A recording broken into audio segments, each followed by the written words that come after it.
Hello students, welcome to my channel smart study. उम्मीद करती हूँ आप सब लोग अच्छे होंगे।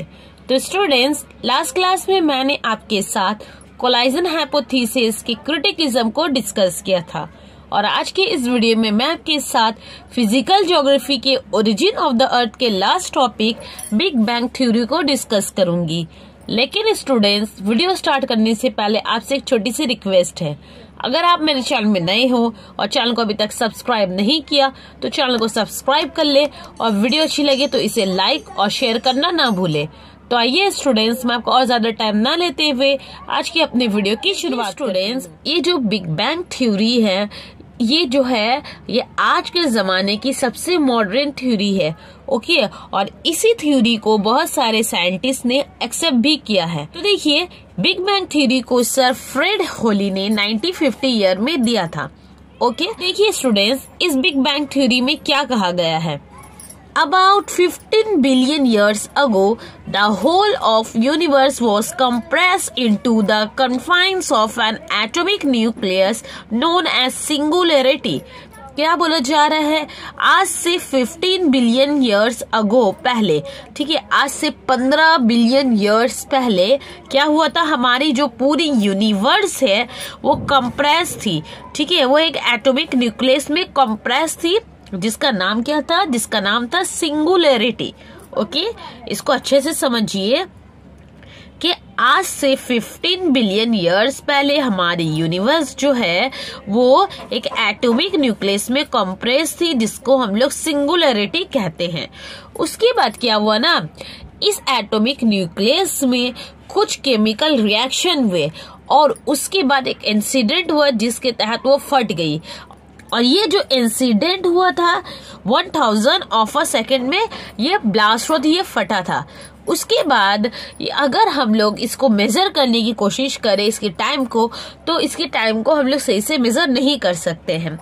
अब जो ये एटॉमिक न्यूक्लियस फटा तो इसके फटने की वजह से क्या हुआ, बहुत सारा टेम्परेचर रिलीज हुआ। अब ये कितना था? ये ट्रिलियन डिग्रीज ऑफ टेम्परेचर कम इन, इससे ट्रिलियन डिग्री ऑफ टेम्परेचर निकला, लेकिन इसके टेम्परेचर को भी ठीक से हम लोग मेजर नहीं कर सकते हैं। अब उसके बाद क्या हुआ?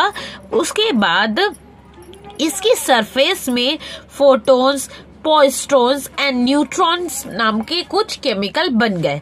अब उसके बाद क्या होता है? अब उसके बाद ब्लास्ट होने के बाद ये जो है एटॉमिक न्यूक्लियस ये कूल होना स्टार्ट करता है। कूल होते होते क्या होता है? कूल होते होते और भी केमिकल जो है वो बनते हैं। देखिए कौन कौन से केमिकल बने? Quarks, electron, neutron, proton, hydrogen atom, hydrogen nucleus, helium atom, helium nucleus, etcetera etcetera, ये सारे केमिकल बने जिनमें क्या हुआ, जिनमें डिफ्यूजन और केमिकल रिएक्शन हुआ जिसकी वजह से आज का हमारे अर्थ, प्लैनेट्स और सोलर सिस्टम की ओरिजिन में गैलेक्सीज बने, स्टार्स बने। अब इसको एक एग्जाम्पल से समझिए। हम लोग एक बलून लेते हैं, उसके बाद उसमें एक हवा डालते हैं, उसमें हवा डालते डालते क्या होता है, एक वक्त आता है जिसमें जब बलून में क्या होता है, प्रेशर बनता है। अब उसके बाद और क्या होता है, और एयर भरते उसके बाद एक वक्त में इतना प्रेशर उस बलून पर पड़ता है कि वो फट जाता है। अब जो ये फटता है तो बलून के क्या इक्वल पीसेस होते हैं? जी नहीं, कुछ साइज में छोटे तो कुछ साइज में बड़े होते हैं। ठीक इसी तरह हमारे अर्थ के साथ भी हुआ। तो क्या बोला जा रहा है? सर फ्रेड होली ने क्या कहा था? आज से 15 बिलियन ईयर्स अगो हमारी जो यूनिवर्स थी वो एक एटॉमिक न्यूक्लियस में कॉम्प्रेस थी जिसको सिंगुलरिटी कहते हैं।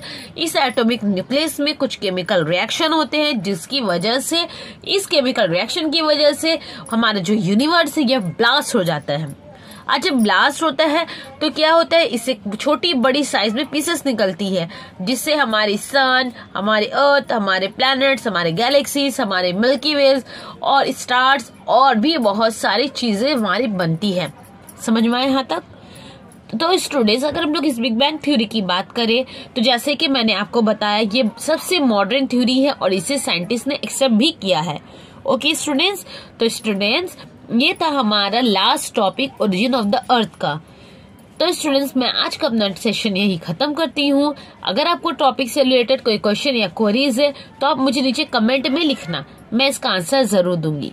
तो आज का मैं अपना सेशन खत्म करती हूँ। तब तक जानकारी हासिल करते रहे, पढ़ते रहे। Thank you. Allah Hafiz.